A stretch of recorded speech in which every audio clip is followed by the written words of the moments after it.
मौसम सर्दी का है और ऐसे में दिल के मरीजों की चिंताएं बढ़ जाती हैं। हमारे साथ अमृता हॉस्पिटल के सीनियर कार्डियोलॉजिस्ट डॉक्टर आशीष गर्ग यहाँ पर मौजूद है। आपने अक्सर देखा होगा कि ट्रेडमिल करते हुए युवा को अटैक आ गया। आप जिम जा रहे हैं तो आपके माथे पर चिंता की लकीरें ऊपर आती है कि कहीं आपके बच्चे को कोई परेशानी ना हो जाए। और जब बात पॉल्यूशन की आती है तो सेहत को लेकर चिंताएं और बढ़ जाती हैं। इसी पर आज चर्चा करेंगे हम।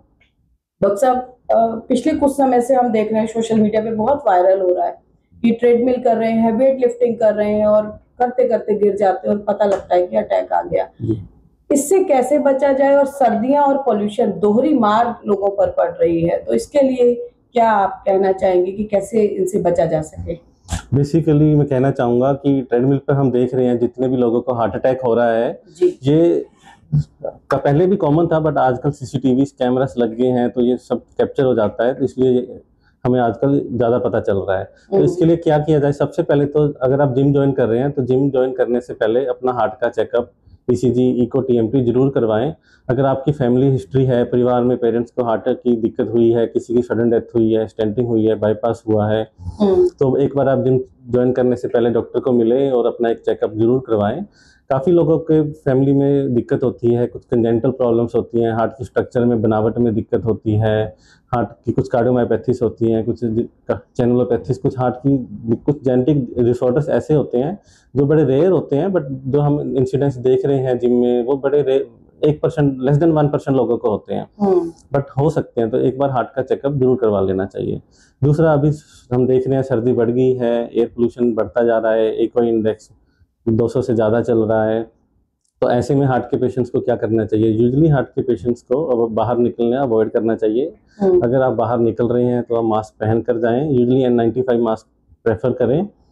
और अगर आप कोशिश करें कि बाहर जितना भी आप जाएं, अब स्टबल बर्निंग जो हो रही है बाहर, जितना भी पोल्यूशन है, आप कारपूलिंग करें, बायोफ्यूल ना चलाएं, मेट्रोस का यूज़ करें, ईवी व्हीकल्स को अडॉप्ट करें। और घर के अंदर आप अगर रह रहे हैं और आपके घर का एयर क्वालिटी इंडेक्स ज़्यादा चल रहा है तो आप घर के अंदर एयर प्योरीफायर का यूज़ करें। और जितने भी हार्ट के पेशेंट हैं एक बार अपना चेकअप जरूर करवाएं इन दिनों। और अगर आप बार बार एडमिट हो रहे हैं पेशेंट्स, जो सर्दी की वजह से निमोनिया हो रहा है, लोगों को बार बार हार्ट अटैक का रिस्क बढ़ता जा रहा है, ऐसे में अपना एक बार चेकअप कराएं। निमोनिया के लिए वैक्सीनेशन, फ्लू के लिए वैक्सीनेशन करवाएं और एक बार अपने डॉक्टर से जरूर मिलें। डॉक्टर साहब, ये गैस ने बड़ा लोगों को कंफ्यूज किया हुआ है, क्योंकि आमतौर पर क्योंकि खान पान ऐसा है, जीवन शैली ऐसी है, गैस नॉर्मल प्रॉब्लम होती है, बट पता लगता है कि वो किसी सीवियर डिजीज में कन्वर्ट हो गया। तो कभी कुछ ऐसा क्या उसके सिम्टम्स हो कि उस तरह की अगर आपको गैस्ट्रिक इशू होता है तो उसको लोग सीरियसली लें? और क्या ऐसे टेस्ट हैं जो वो कराएं तो उनको बहुत स्टार्टिंग एज पर पता लग सकता है और प्रिकॉशनरी जो है ट्रीटमेंट स्टार्ट किया जा सकता है? देखो, गैस काफ़ी कॉमन है, हर किसी को गैस होती है। यूजुअली गैस के केसेस में लोग ट्रीटमेंट नहीं लेते, वो अपने आप कुछ ना कुछ खाली पेट वाली दवा बोलते हैं लोग। और गूगल डॉक्टर आजकल बड़ा फेमस है, गूगल डॉक्टर भी, तो वो कुछ ना कुछ अपने आप एंटी एसिड ले लेते हैं। तो अगर आपको कुछ खाया है, आपका कोरिलेशन है, आपको गैस बनी है और आप 1-2 दिन वो ठीक नहीं हो रहा, तो एक बार आप अपने डॉक्टर से मिलें, एक ईसीजी चेकअप जरूर करें। गैस बनने का मोस्टली कारण तो यही होता है कि एसिडिटी हुई है, बट काफ़ी केसेस में हम देखते हैं कि वो हार्ट अटैक का भी एक सिम्टम है। अगर आपको गैस हुई है, साथ में घबराहट हो रही है, पसीने आ रहे हैं और दवा लेने से उसमें फ़र्क नहीं पड़ रहा, आपको शुगर है, एक बार आपको अपना ईसीजी एक बार करवा लेना चाहिए और अपने डॉक्टर से ज़रूर मिलें।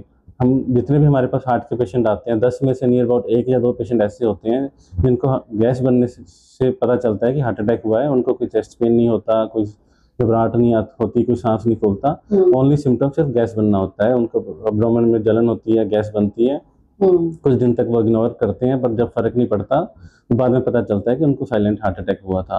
तो गैस को इग्नोर ना करें। डॉक्टर साहब, जब भी सर्दियां आती हैं, पोल्यूशन आता है, तो लोग कहते हैं कि जो अस्थमैटिक पेशेंट है या बड़े बुजुर्ग हैं वो ध्यान रखें, तो क्या दिल के लिए भी ये उतना ही हानिकारक है? चाहे पोल्यूशन की बात करें या बढ़ती सर्दी, उनकी भी मुसीबतें बढ़ा सकता है? सर्दी में जो एयर पोल्यूशन है, जितना भी ठंड है, इससे हार्ट के पेशेंट डिकम्पनसेट होते हैं, हार्ट फेलियर होता है। इनको हार्ट के जो पेशेंट हैं इनको बार बार एडमिट होना पड़ता है, उनके छाती में पानी चला जाता है, लंग्स में। अस्थमा के पेशेंट हैं, जो COPD के पेशेंट हैं, उनकी भी वर्सनिंग होती है, ऑक्सीजन की डिमांड बॉडी की बढ़ जाती है, जिससे कि ऑक्सीजन नेबुलाइजेशन की जरूरत पड़ती है, इमरजेंसी में पेशेंट्स का फुटफॉल बढ़ जाता है। तो ऐसे में सभी को एक बार चेकअप करवाना चाहिए, योगा करना चाहिए, रेस्पिरेटरी एक्सरसाइजेस करनी चाहिए, रेगुलर वैक्सीनेशन, फ्लू की वैक्सीनेशन हर साल में एक बार करनी चाहिए। तो अपनी मेडिसिन इस सीजन से पहले एक बार डॉक्टर से मिलकर एडजस्ट करा लेनी चाहिए। और अगर आप किसी ऐसे एरिया में रहते हैं जहाँ पे एयर पोल्यूशन काफ़ी ज़्यादा है तो कुछ देर के लिए आपको रिलोकेट कर लेना चाहिए। डॉक्टर साहब, इससे हटकर मेरा एक सवाल है, मैंने और अभी कुछ समय से ट्रेंड मैंने चलता हुआ देखा है कि पहले क्या होता था कि वायरल होता था तब हम डॉक्टर के पास जाते थे, बट अब लोग वायरल से पहले ही अपने फैमिली डॉक्टर के पास जाते हैं ताकि प्रिकॉशनरी वैक्सीन लगाई जा सके और प्रिवेंटिव एक्शन लिया जा सके। ये क्या है? क्या आपको नहीं लगता कि फिर अननेसेसरी वैक्सीनेशन बहुत ज्यादा बढ़ जाएगा? नहीं, ये आपकी बात ठीक है। वैक्सीनेशन बेसिकली उन लोगों के लिए है जिनको शुगर है, जिनको हार्ट अटैक हो चुका है, स्टेंट पड़ा हुआ है, बाईपास हो रखा है, हार्ट फेलियर है, बार बार सांस फूलता है, उन लोगों को वैक्सीनेशन, या फिर हेल्थ वर्कर्स हैं जिनका एक्सपोजर ज़्यादा है, ऐसे लोगों को वैक्सीनेशन कराना चाहिए। अदरवाइज जो यंग मेल्स हैं जिनको कोई दिक्कत नहीं है, लेस देन 60 ईयर्स ओल्ड है, उनको वैक्सीनेशन की ज़रूरत नहीं है फ्लू की। बट जो 60 ईयर्स के ऊपर हैं, शुगर है, हार्ट अटैक हुआ है, बाईपास स्टेंट हो रखा है, या फिर आप हाई रिस्क वर्कर्स हैं, हेल्थ केयर वर्कर्स हैं, आपका एक्सपोजर ज़्यादा है, तो आपको वैक्सीनेशन करवाना चाहिए। जी डॉक्टर साहब, लास्ट सवाल मेरा कि आजकल वर्कआउट बहुत ट्रेंड में है, तो ऐसे में पोल्यूशन को देखते हुए, सर्दी को देखते हुए, क्या एक लेवल होना चाहिए एक्सरसाइज का, क्या एक लेवल होना चाहिए योगा का, ताकि वो आपकी सेहत पर भारी ना पड़े? देखो, जो नेशनल गाइडलाइंस हैं उसके अकॉर्डिंगली अगर आप 30 मिनट्स डेली ब्रिस्क वॉक कर लें वो मोर देन इनफ है। जो गाइडलाइंस हैं वो कहती हैं कि आप एक वीक के अंदर 150 मिनट्स ब्रिस्क वॉक करें। 150 minutes means 30 minutes daily for 5 days a week.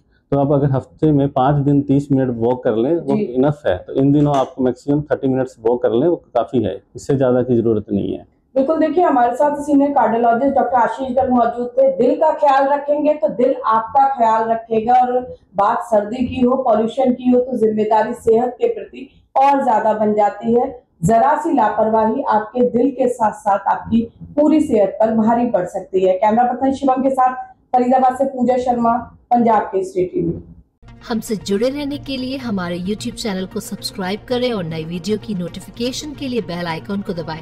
अगर आप ये वीडियो Facebook पर देख रहे हैं तो लाइक जरूर करें और ज्यादा से ज्यादा शेयर करें। धन्यवाद।